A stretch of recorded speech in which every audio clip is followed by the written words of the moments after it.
8 বছরের বাচ্চাটারে এমন ভাবে শ্লীলতাহানি করে দর্শন করলো, এখন কোন মোল্লা মৌলবীর রাস্তার মধ্যে দেখা যায় না। কথা কোন ঠিক না বেটি? তো এতে কি আপনারা বুঝেন না যারা কোন ধরনের ইসলামটা লালন করে? রেডি থাকেন। কারা কারা রেডি আছেন হাত তুলেন। যে কোনো মুহূর্তে বড়ুরায় যখন ডাক দেওয়া হবে, সকলে মিলেমিশে ঐক্যবদ্ধভাবে রাজপথে আসতে হবে। আছেন না নাই? ভাইয়েরা আমার, যুবক ভাইরা, তরুণরা এক থাকবেন। তরুণরা এক থাকলে অনেক কিছু সম্ভব। কথা বলেন ঠিক কিনা? যুবকদেরকে অনেক লাইক করি, কিন্তু ওলি আল্লাহর বিরুদ্ধে যাবেন না। ছাত্র সমাজকে বলি, কাহারও পাল্লায় ফান্দে পা দিবেন না।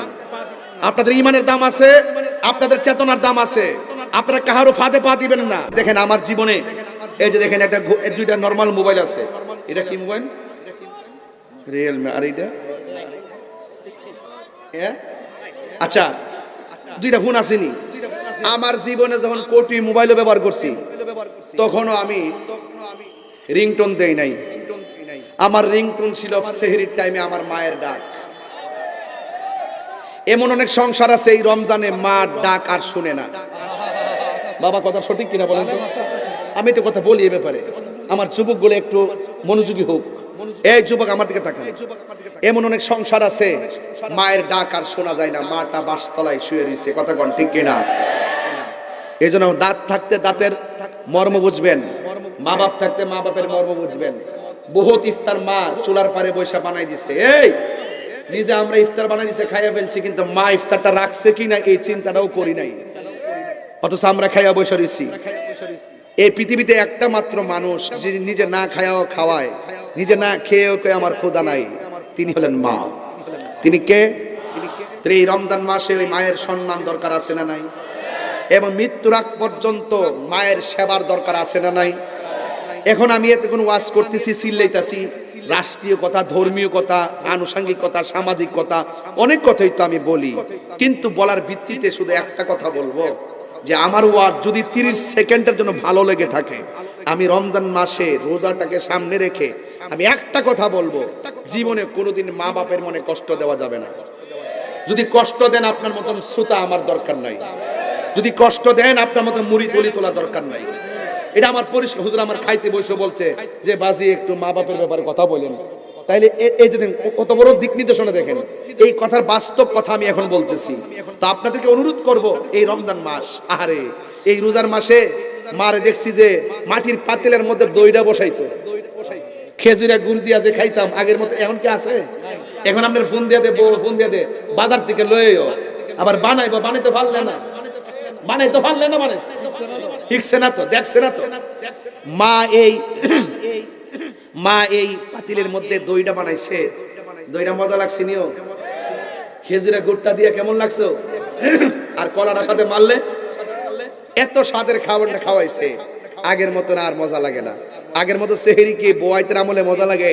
এরা রাত্রিবেলা রাইন দেয় হট পড়তে রে সেহরি না কি, এটা বুঝাই জানা, মনে রাতের খাবার ওই। আর মা যত কিছু তা হোক, মা রাতের খাবারটা এমন ভাবে রাঁধছে যেন শেষ হয়ে যায়, যেন সেহরির টাইমে আবার নতুন রান্না করতে পারে। কথা কোন ঠিক না বেঠিক? এই জন্য ওই মা বাপরে কষ্ট দিলে কি রোজা রাখলে লাভ হইব? তা আপনি এক ঘরে ইফতার করতেছেন, আরেক ঘরের মধ্যে মা খাইতে পারতেছে না, এই রোজা রাখলে লাভ হইব? তাহলে মা বাপরে কষ্ট দিয়া বাজান মক্কা মদিনায় গেলে লাভ হবে না। এই জন্য অনুরোধ করে বলি বাজান, পায়ে হাত দিয়ে বলি, হয়তো আপনারা আজকে বাড়িতে যাবেন, দেখবেন মাটা সেহরি রান্নাটা বসাই দিছে। যদি মা বেঁচে থাকে তাইলে পায়ে দিয়ে ক্ষমা চাইয়া বলবেন, মা যাই বলছিলাম ভুল বলছি, মাফ করে দাও। যদি কবরে যাইয়া থাকে তাহলে তো শেষই। যাবেন গুরুস্থানে, যাইয়া মা বাপের গুরুস্থানে যাইয়া মা বাপের জন্য দোয়া করবেন। আর আল্লাহর কাছে বলবেন, আল্লাহ মাকে যেই রকম সেবা করার প্রয়োজন সেই সেবাটা করতে পারি নাই। আজকে আল্লাহ তৌফিক দিয়েছে, অনেক মাছ গোশতের অভাব নাই, কিন্তু এখন মা বাপ তো নাই, মা বাপরে খাওয়াইতে পারতেছি না। তাইলে দেখবেন যদি আল্লাহ আপনারা মাফ করে। রাসূল একদিন গুরুস্থানে গেলেন, গিয়ে প্রত্যেকটা কবর দেখে রাসূল হাসতেছেন। আপনারা বলেন তো, রাসূল কবরের নিচে কি আছে দেখার ক্ষমতা আছে না নাই? ওয়ামা ইয়াস্তাবিল আহইয়া ওয়ালাল আমওয়াত, উপরে যারা আছে আর কবরের নিচে যারা আছে এরা এক না। উপরে মানুষ আর নিচের মানুষ সমান না। ইন্নাল্লাহা ইউসমিউ মাইয়াশা, নিশ্চয়ই আল্লাহ যারা ইচ্ছা করে ক্ষমতা দেয় তাকে দেখার ক্ষমতা দেয়। রাসূল দেখতেন কবর নিচে কি আযাব হচ্ছে, রাসূল সব কবর দেখে তিনি হাসলেন। আনন্দিত হলেন, পুলকিত হলেন। একটা কবর দেখে রাসূল চোখের পানি ফেলে কান্না শুরু করলেন। সাহাবায়ে কেরাম বললেন, ইয়া রাসূলুল্লাহ, আপনি কাঁদছেন কেন? রাসূল বলছেন, সব কবরে শান্তিতে আছে, এই কবরের মানুষটা বড় কষ্টে আছে। বাজারে যাও, বাজারে গিয়ে এলান করে দাও, এই কবরের মালিক যেন কবরের পাশে আসে। সব কবরের মালিক সবার পাশে এসে দাঁড়ালো। সাহাবারা তাকিয়ে আছে যে এই কবরের পাশে কে এসে দাঁড়ায়। রাসূল দেখতেছেন এই কবরের পারে একটা বৃদ্ধা মহিলা এসে লাঠি ভর করে করে দাঁড়ালো। রাসূল বললেন, মা, এই কবরের মানুষটা আপনার কি হয়? আল্লাহর হাবিব বললেন, মা, এই কবরের মানুষটা কি হয়? আল্লাহর হাবিবের কথা শুনে মহিলা ডাক দিয়ে বলেন, ইয়া রাসূলুল্লাহ, ইয়া হাবিবাল্লাহ, এই কবরের মানুষটা আমার আপন সন্তান হয়। আল্লাহর হাবিব বলেন, মা, ও মা, আপনার সন্তানটা কবরে কেমন আছে জানেননি? এবার মহিলাটা বলে, ইয়া রাসূলুল্লাহ, ইয়া হাবিবাল্লাহ, ও নবী গো, আমি জানি না। এবার আমার নবী, আপনার নবী ডাক দিয়ে বলেন, মা, আমি নবী তাকায়া দেখতেছি এই কবরের ভিতরে তোমার সন্তানটা জাহান্নামের গালিচার মধ্যে কান্না করতেছে। আল্লাহু আকবার। নবী দেখার ক্ষমতা আছে না নাই? এবার মহিলাটা মুস্কে হাসি মারলেন। আল্লাহু আকবার। এবার রাসূল ডাক দিয়ে কয়, মা, এই পৃথিবীতে সন্তানের কষ্টের কথা যদি কোনো মা শুনে, মার কলিজাটা ফাইটা যায়। আর আপনার সন্তানটা কবরের মধ্যে জাহান্নামের গালিচার মধ্যে কাতরাইতেছে, এটা শোনার পরেও আপনি কেন মুস্কি মুস্কি হাসতেছেন? এবার মহিলাটা ডাক দিয়ে, ইয়া রাসূলুল্লাহ, আমার সন্তানটা যেদিন পেটে আসছিল আমি বড় খুশি। সন্তানটা যখন ভূমিষ্ঠ হয়েছিল আমি হাজার কষ্ট নিয়েও আমি খুশি ছিলাম। সন্তানটারে তিলে তিলে আমি বড় করতেছিলাম, আমি বড় খুশি।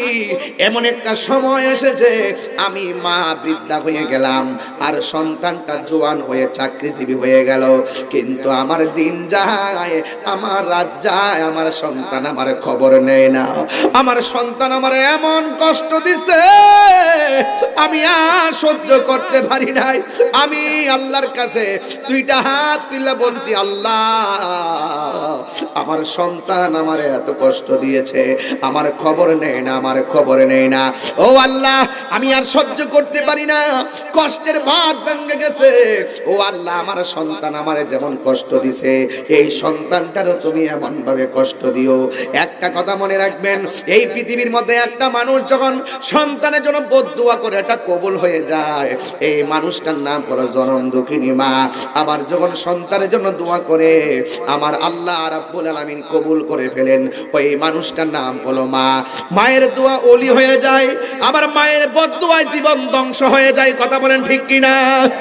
এই জন্য আল্লাহ রাব্বুল আলামিন কোরআনে বলছেন, ইম্মা ইয়াবলুগান্না ইনদাকাল কিবারা আহাদুহুমা আও কিলাহুমা, একজন কিংবা দুইজন যদি বৃদ্ধ হয়ে যায় তাদের সঙ্গে ভালো ব্যবহার করতে হবে।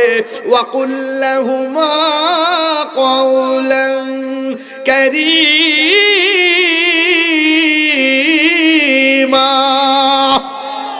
তাদের সঙ্গে সম্মানের ব্যবহার করতে হবে। কথা বলেন ঠিক কিনা? ইয়া রাসূলুল্লাহ, আমার সন্তান আমার এমন কষ্ট দিছে আমি আর সহ্য করতে পারি নাই। আপনি আমারে বলছেন আমি কেন হাসি দিয়েছি? একটা কারণে হাসি দিয়েছি, আমি সন্তানটার জন্য বদদুয়া করেছিলাম, আল্লাহ যে আমার বদদুয়াটা কবুল করছে গো নবী। আমার মতন সৌভাগ্যবতী আর কে আছে? আমার আল্লাহ যে আমার ডাকটা শুনছে, এই জন্য আমি আনন্দিত। এই কথা শোনার পরে আমার নবী আল্লাহর ডাক দেখি, আল্লাহ, সন্তান কষ্ট দিয়েছে, মা বদদুয়া দিয়েছে, কিন্তু সন্তানটা তো আমি নবীর উম্মত। ইয়া রাসূল, ও আমার আল্লাহ, একটা মেহেরবানি করে মহিলাটাকে কবরটারে ওপেন করে দেন, যেন মহিলাটা নিজের সন্তানকে নিজের চোখে দেখতে পারে। আমার নবীর মতো মুস্তাজিবুদ দাওয়া কি কেউ আছে? নবী যদি বলে আল্লাহ দাও দিয়ে দিবে, আল্লাহ দেখাও দেখিয়ে দিবে। আমার রাসূল বললেন, আল্লাহ কবরটার একটু আলোক করে দাও, মহিলাটা যেন তার সন্তানটারে এক নজরে দেখে। এই কথাটা বলতে দেরি রে বাবা, আমার আল্লাহ রাব্বুল আলামিন কবরটারে ওপেন করে দিল। মা মা মা, কেমন মা? সন্তান হাজার কষ্ট দিল, একবার মহব্বতে মা কইয়া ডাক দিলে মা সব ভুল্লা যায়। কথা কোন ঠিক কিনা? এবার কবর যখন ওপেন হয়ে গেছে, মা দেখতেছেন কবরের ভিতরে আযাব চলতেছে। এই কথা দেখা আমার আল্লাহরে মহিলাটা ডাক দিয়ে কই, আল্লাহ আমার সন্তান আমারে কষ্ট দিছে, আমি সন্তানকে বদদুয়া দিয়েছিলাম, কিন্তু তুমি সন্তানটা এমন কষ্ট দিবা, যদি আমি জানতাম কোনদিন তোমার কাছে বদদুয়া দিতাম না। ও আল্লাহ আমার বড় মায়া লাগতেছে, আল্লাহ তোমার বন্ধুর উসিলা আমার সন্তানটারে মাফ করে দাও। আমার নবীর উসিলা দিলে আমার আল্লাহ খুশি হয় না, বেজার হয়। ও যুবক, এই জন্য মারে কষ্ট দিয়ে কবরে গেলে শাস্তি অবধারিত। খবরদার মারে কষ্ট দিয়েন না, কষ্ট দিলে মা সহ্য করতে পারে না। এই মার সঙ্গে যাইয়া আজকে যাইয়া মারে নিয়ে সেহরি খাইবা, মারে লইয়া ইফতার করবেন। আমার নবী আপনার নবী বলেছেন, মা বাবাই তোমার জান্নাত, মা বাবাই তোমার জাহান্নাম। মাকে ভালোবাসলে জান্নাত পাবে, মাকে কষ্ট দিলে তুমি জাহান্নামের মধ্যে যাবে। জান্নাতের চাবি আমার মা, গো জান্নাতের চাবি আমার মা। মা যার বেঁচে নাই তার মতো দুঃখী নাই, মা যার বেঁচে নাই তার মতো দুঃখী নাই। খালা ফুফু মায়ের মতো না, গো জান্নাতের চাবি আমার মা। মা গো জান্নাতের চাবি আমার মা। আল্লাহু আকবার কোন। ওই মা বাপরে কষ্ট দিবেন ভাই, পাও ধরে বলে দিয়ে যাই রমজান মাস, নামাজে দাঁড়ায় যাবেন আর নামাজ ছাড়েন না। রোজা রাখতেছেন, ভবিষ্যতে আর রোজা ছাড়বেন না। মা বাপরে ভালোবাসবেন, আর কোনোদিন কষ্ট দিবেন না। নেশা তো ভুলেও করবেন না, ঠিক আছে? সুদ খাবেন না, সুদ যে খাই তাকে সাপোর্ট দিবেন না।